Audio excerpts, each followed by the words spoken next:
प्रकृति हमें चाहे जितना दंड दे, चाहे जिस रूप में आए, चाहे वो आलस्य के रूप में आए, चाहे वो अन्य विकारों के रूप में आए, लेकिन हमारा काम है आगे बढ़ते रहना।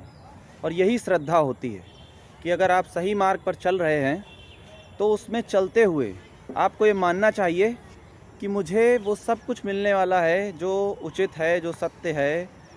कृष्ण ने अर्जुन से क्या कहा था? यही तो कहा था ना, तुम्हारे लिए उचित यही है कि तुम युद्ध करो, जय और पराजय की चिंता को छोड़ दो और मुक्त हो जाओ। अगर तुम हारोगे तो स्वर्ग को जाओगे, अगर जीतोगे तो पृथ्वी के साम्राज्य का भोग करोगे। तो यहाँ पर किस भोग की बात की गई है? सम्यक भोग। ठीक।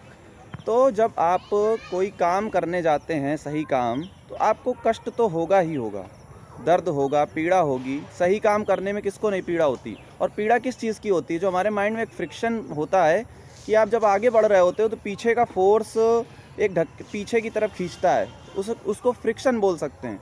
तो आपके जीवन में जो आपने जो हैबिट डाल रखी है, जो प्रकृति है, उसको बोल सकते हैं।